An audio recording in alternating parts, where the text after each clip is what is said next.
I'm Ernest Lowery with the New Journey Guide, and I thank you so much for allowing us the opportunity to take this recording today. So, for our viewing audience, tell us a little bit about yourself. Well, first of all, thanks for having me. Thanks for inviting me here and to share some conversation with your readers and viewers.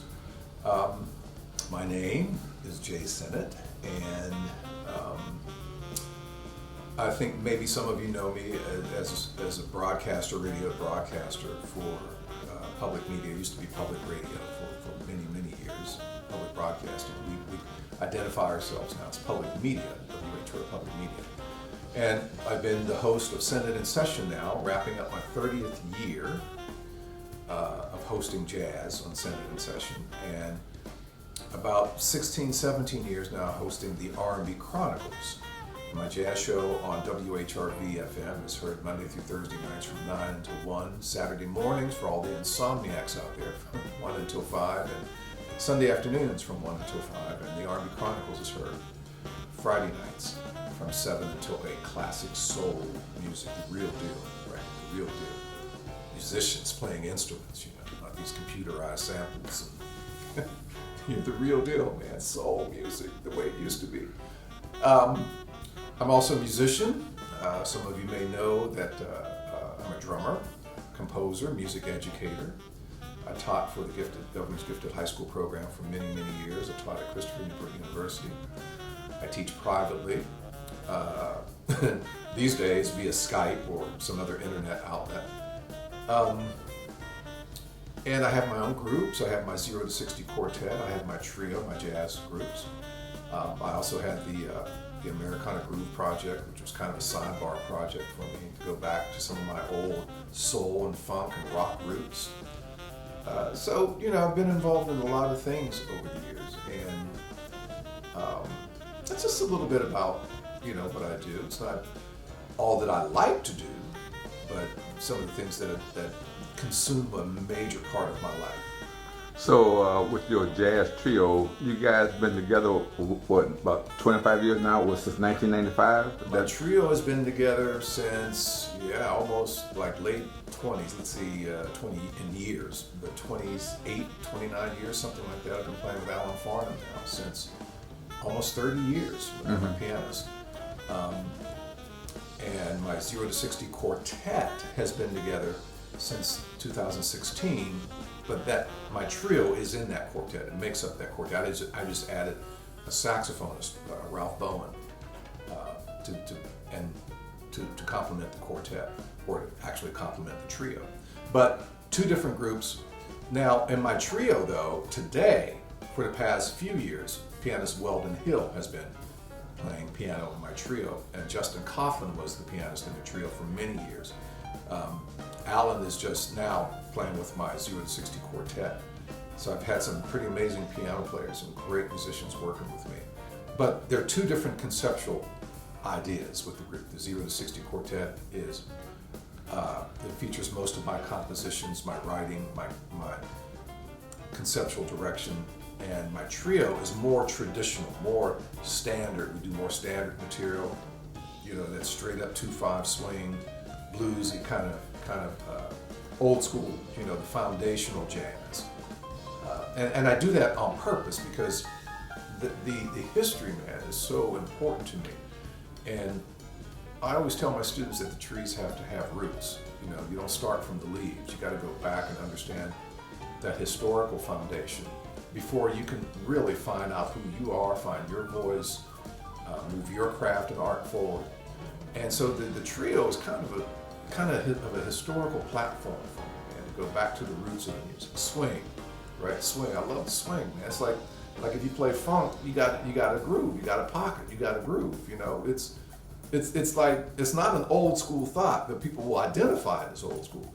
It's a foundational thought, and everything is built off of that. So my quartet, I use the ideas from that historical perspective to branch out and do something new and fresh and take the music and move it forward. So it's kind of the differences in my groups. Okay, so you've been playing all this time. I'm gonna put you on the spot. So, what would you think would be one of your best CDs, the ones you like Still Standing, or? People always ask, well, Jay, what do you think your best CD is? My stock answer has become my next one. Okay. Right. But every CD is different. Every CD is different. When I go back, I have 16 CDs now as a leader. And each one of them is very, very different. And I like them for different reasons, right? The latest one, Just When You Thought, man, it's interesting. I try to point this out. With each record, from my first record, after I did my first record back in 1985 or 86, Obsession, after I finished that record, a year down the road, I was like, man, I wish I would have done this, and I wish I would have done that differently, and I wish I would have done this and this and this.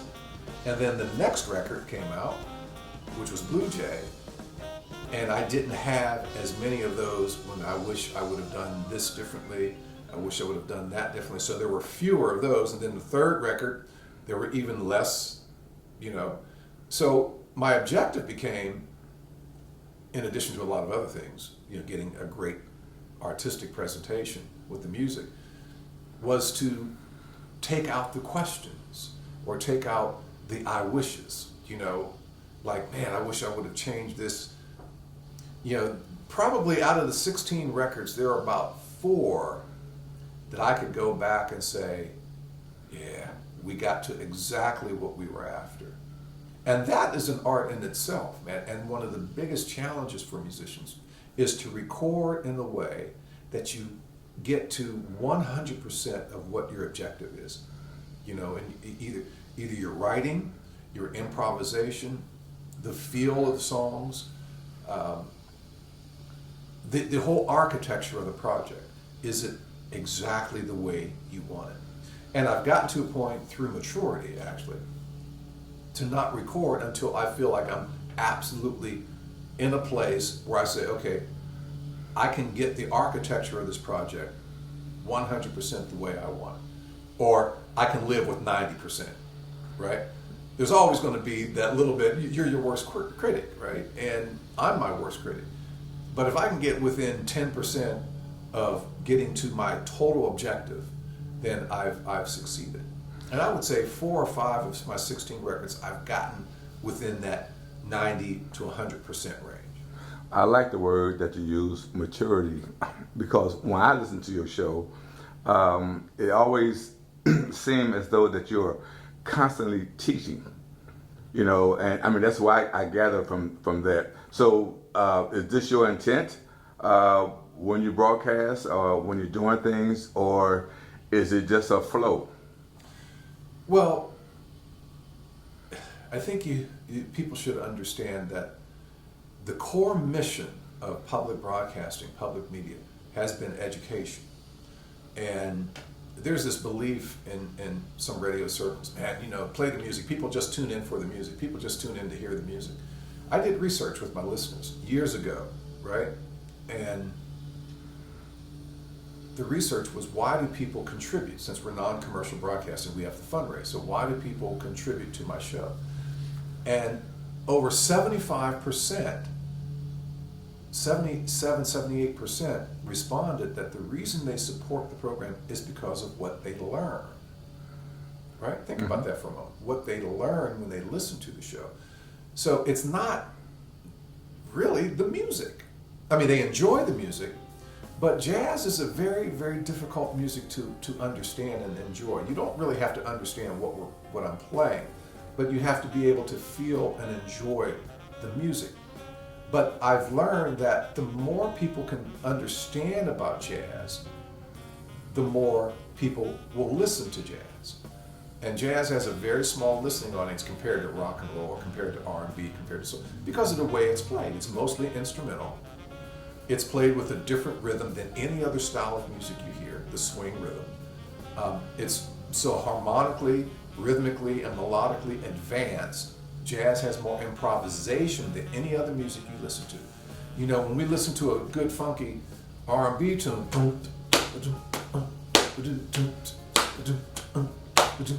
that goes on for 5 minutes. So it's easy to, hey, you know, that repetitive rhythm. That's why the R&B, for example, is going to have more people listening. Jazz, you have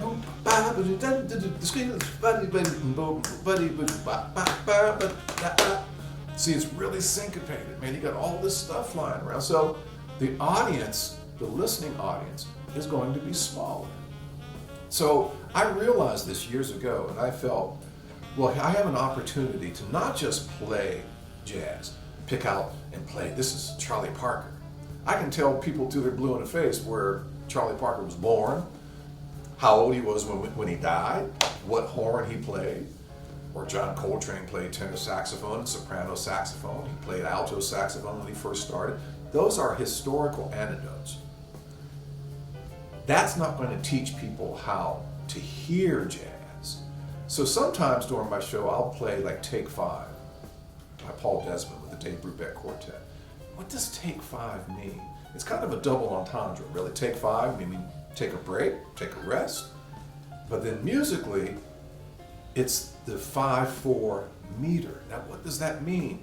Well, 1, 2, 3, 4, 5. 1, 2, 3, 4, 5. There's 5 quarter notes per bar.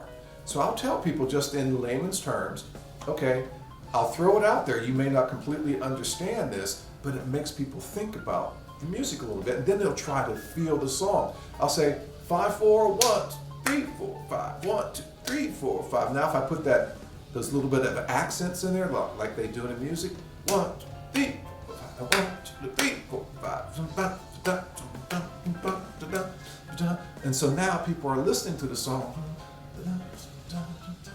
Oh, I get it.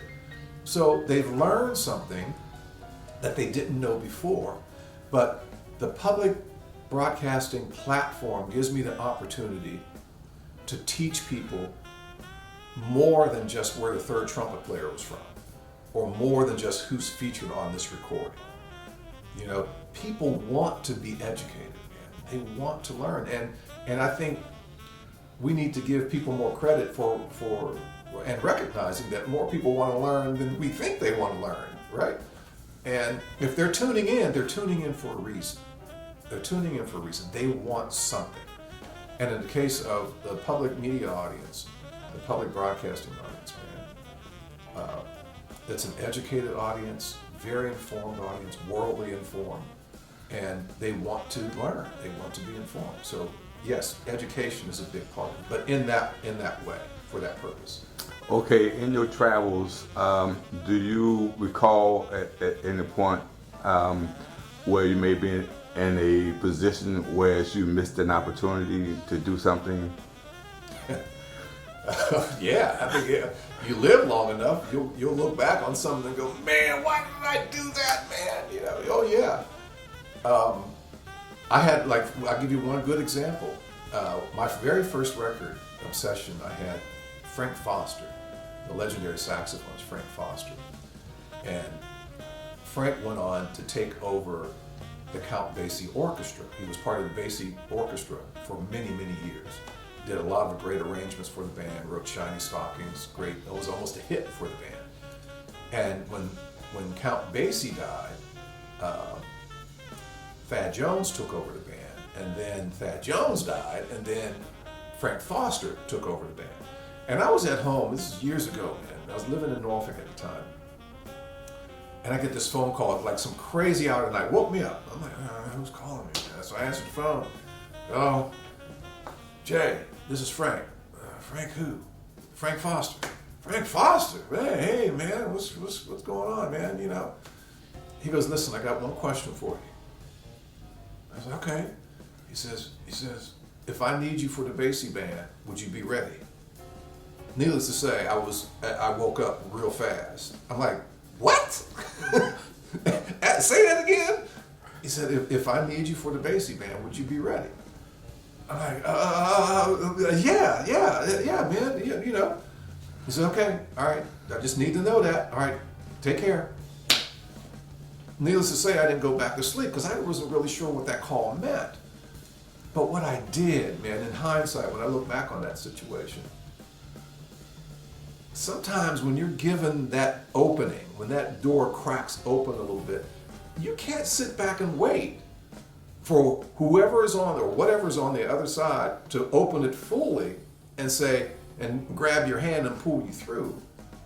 I should have been a little bit more assertive and got back in touch with Frank and said, hey man, you know, I know these tracks here, these classic arrangements. I can do this, I can do this, I can do this, to sell myself a little bit more, you know, and maybe that would have changed things. Needless to say, he never got back with me. Mm-hmm.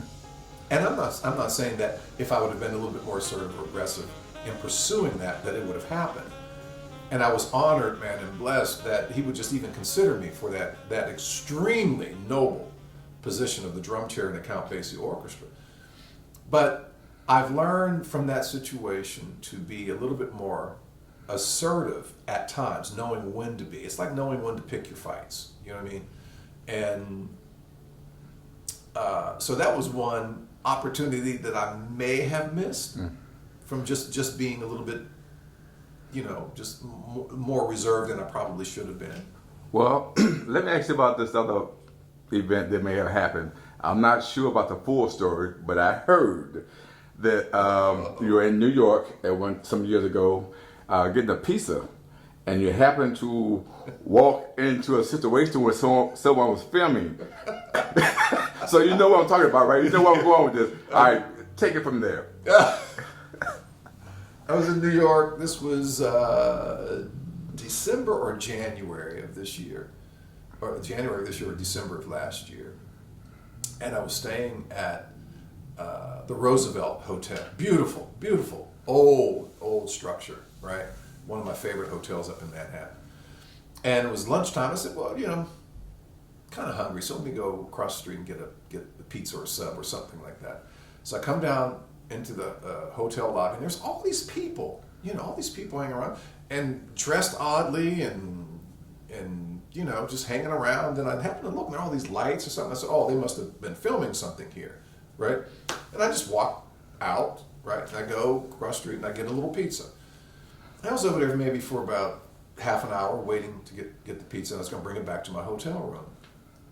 And I come back across the street, come into the hotel lobby, and there's like steps leading up to the big lobby area.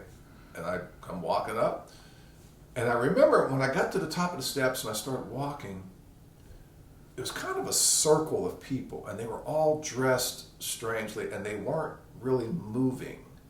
And I'm holding my pizza, looking around, just walking, and the lights, you know, there were like lights like on the camera there, you know, man, what's going on in here? And then all of a sudden I hear, cut! And I'm like, and the lady says, sir, you're on our set. I'm like, set? Movie set? Like movie set? And she goes, yes, please. And I'm like, oh, excuse me. So I scurried along, but there was no one blocking the entrance of the hotel. Anybody could have walked right in, and it just happened to be me. I was the only one to crash, that set. And I don't know what they were filming. It was something. It was a movie. You know, they do that a lot. And that apparently the Roosevelt is a favorite spot for producers and directors to film, particularly that lobby area. It's magnificent. So yeah, I crashed that set. Okay, Ben, you mentioned pizza, so I want to kind of segue into that you like to cook, you know. So tell me a little bit about your experience with that, and where are you? Cooking, man, is an art. It's an art, and like I don't separate. I was talking about this earlier before we started filming. Cooking. I don't separate the art of cooking from the art of creating music. Like in music, you have three elements. You have harmony, melody, and rhythm, right? And I parallel cooking with this concept, with this idea. For example, a piece of fish, the salmon, right? The salmon is the theme or the melody. Now let's say you just don't like salmon plain. You want to put some cloves on it, right? Some spices, so some salt and pepper, some dill, or however, lemon juice, honey, whatever you want to put on your salmon, that becomes the harmony. See, the harmony is ideally supposed to enhance the melody, okay? So now, how do you want to cook the fish? You want to pan sear it, pan cook it, or do you want to bake it, right? You want to grill it. How you cook the fish is the rhythm, right? If you cook it too quickly, it's not going to turn out right. If you undercook it, it's not going to turn out right. So the rhythm has to be on point. So that's how I parallel my food with the art of creating composition, writing, and music composition. You have the theme, which is the fish in this case. You have the harmony, which are the ingredients, right? And hopefully the harmony enhances the flavor of the theme, right? Not because you can have ingredients, as you know, in food that, man, what do they put in this stuff? It's just terrible, right? Or too much salt, or not enough salt, or whatever. And then how you cook it, you get it just right. You know, do you like it medium rare? Do you like it well? So cooking in that aspect, it's kind of like someone doing a crossword puzzle or putting together a puzzle, right? Using the brain creatively. It's like me practicing creating ideas and coming up with things that stimulate my thought processes. Cooking is also about a healthy lifestyle. When you can control more of what you put into your body, then you know you're in a really good place. Knowing what ingredients are really best for you. You know, what's the difference between some of the oils like olive oil or Crisco, for example, you know, or butter or margarine or sugar versus some artificial sweetener, or you know, it's learning about these things. It's living a healthy lifestyle, and because I think the biggest portion of our health problems are diet related. Someone said that it's 80% of our health problems in the United States are diet related. And I concur with that. And I think, particularly in the African American community, man, we have almost, extremely high levels of like coronary artery disease, heart disease, diabetes, obesity, all of these things, man, high blood pressure. And most of it is because of our dietary choices. If we refine our dietary choices, you know, just do a little bit more research. I do healthy eating seminars for my good friend, Dr. Keith Newby, right? And it's amazing how many people really don't know where cholesterol comes from, for example. Somebody said to me, hey man, you know, I eat cheese, so I eat healthy, you know. I'm like, do you know how much cholesterol is in cheese? And you have high cholesterol, you know? And he said, wow, I didn't know that. Just a little bit of research, you know, or the USDA recommended sodium level and salt. Most people eat that, or they're at that maximum level by lunchtime, right? You've already put down over 2,200 milligrams of sodium in your diet before lunchtime. Or sugar, man, sugar, oh my God, these soft drinks, the average American puts down a cup of sugar a week. And some people with these sodas, they're putting down 2, 3, 4 cups of sugar a week. So it's just, cooking is it's an art form, it's a passion, but it's also a way to live a healthy lifestyle. And I wish more, you know, people would just do the research and just be more thoughtful about what they put into their bodies, you know. But flavor profiles are addictive. I'm telling you, man, flavor, you get addicted. Chocolate, for example. A lot of people, man, they gotta have some chocolate, you know, or they gotta have fried foods. When you're hungry, well, French fry cooking is the best smell in the world, man. You know? But it's learning to control those impulses. You know, moderation, man. It's learning to control those impulses. And then we can condition our flavor senses to eat more healthy. You know, reduce the fat content, reduce the sugar content, reduce the sodium content. Fat, sugar, sodium, the 3 evils. You know, we love it, but they can do some serious damage to us. Okay, very interesting. Now, you talk about ingredients. So, you're a composer and you're a drummer. So, before we close out this session, tell me a little bit about what it's like to be a drummer and what is it like to be a composer? It's an interesting question. Well, ever since I was a little boy, I mean, I for example, I found this picture of me holding drumsticks, watching the Beatles the night they came on the Ed Sullivan Show. That would have been February 1964. See, y'all thought I was maybe 41 years old. No. But,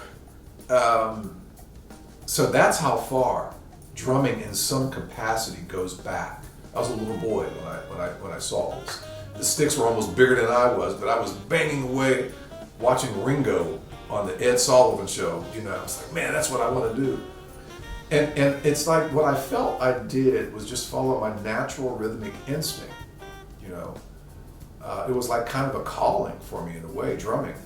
I've just always been drawn to it, man, and all through school and then as a professional, it's just something about it. But drumming now is, again, it's another way to use my brain. You know, there's a interesting four-way independence, 2 hands, 2 feet in drumming.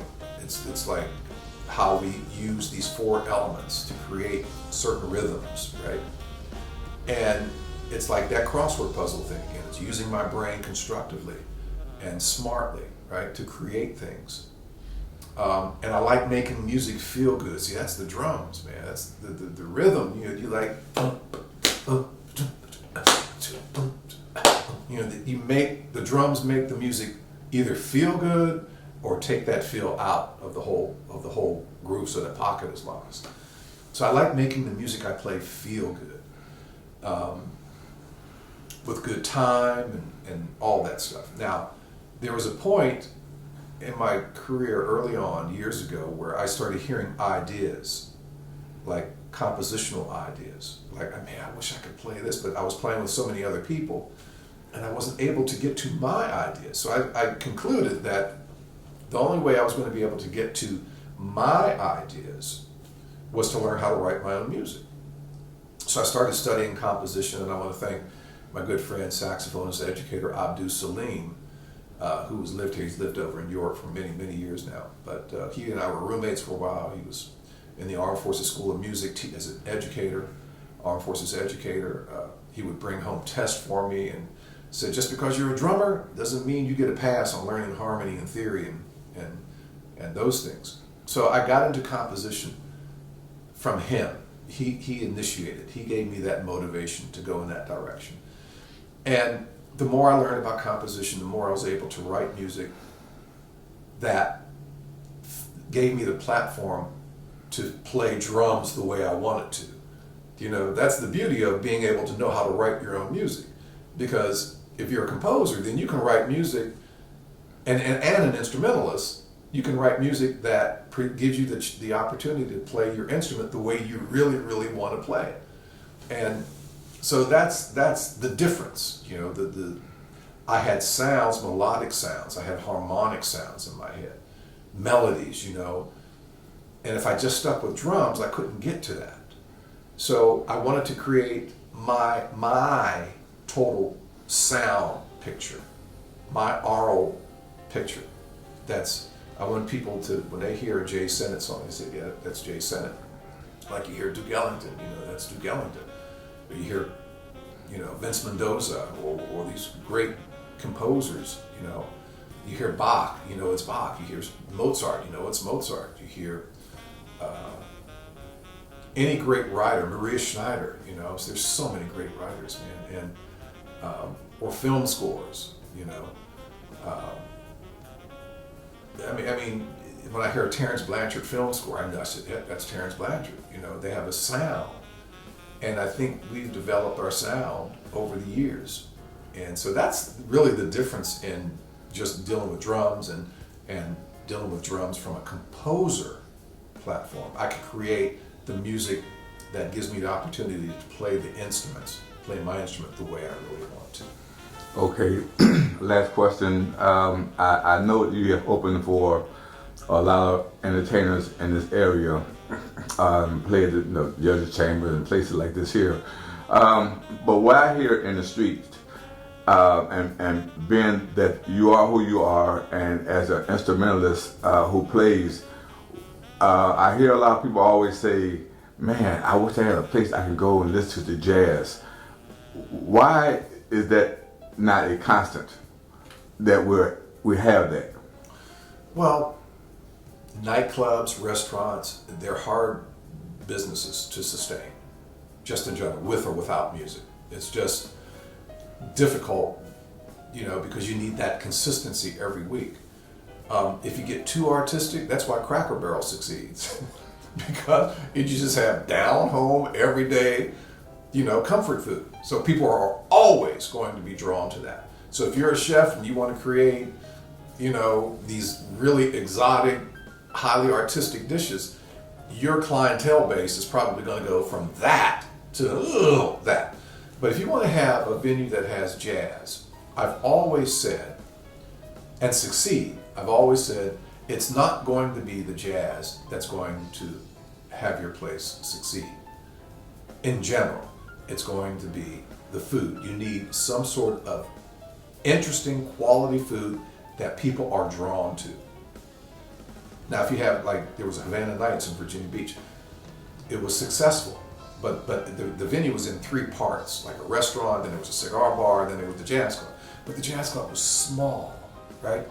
So if you got 45 people in it, and during a set, that was a success, okay?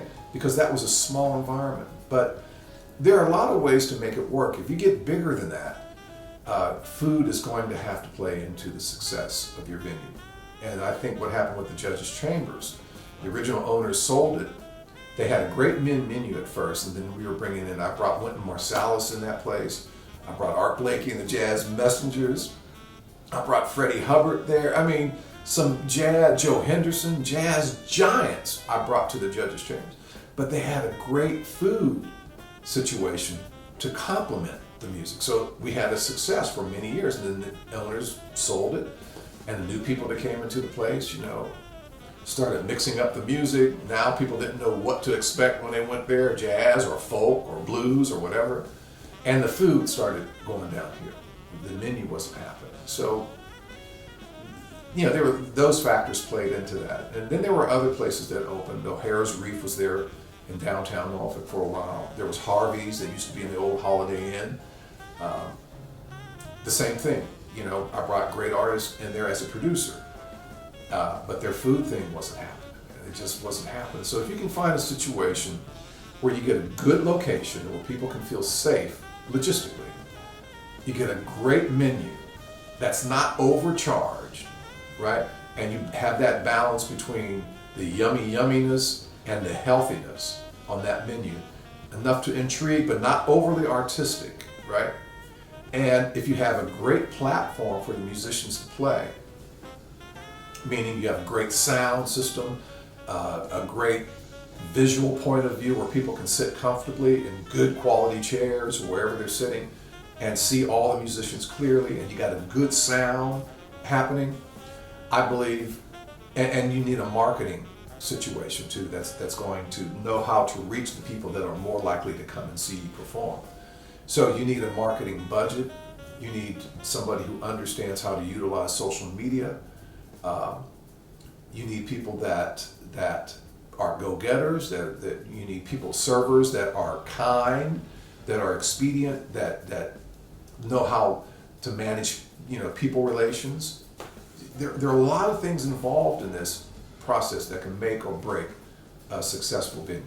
But to have a successful jazz venue, I think those are some of the things we need. Jay Sinnett, thank you so very much for the opportunity. Thank you. Thank you, brother. Man, thanks for having me. I hope people will, if you listen to this, that you got something out. Maybe think about your diet again. Maybe tune into my jazz show sometime or the R&B Chronicles. Check out some of my music. But most importantly, stay healthy out here, folks. And be smart, use common sense, and thank you for watching us. You want to give out those call letters one more time? For my jazz show, Sure. Sinnett In Session, it's WHRV FM 89.5, Monday through Thursday nights from 9 until 1, Saturday mornings from 1 until 5, Sunday afternoons from 1 until 5, and I host the Classic Soul Show, the R&B Chronicles, Friday nights from 7 until 8 on WHRV FM. And thank you one more time for serving us, serving this community for over 30 years. 30 years. Yes. Appreciate it, brother. And thank you for listening. Thank you, brother. Appreciate it.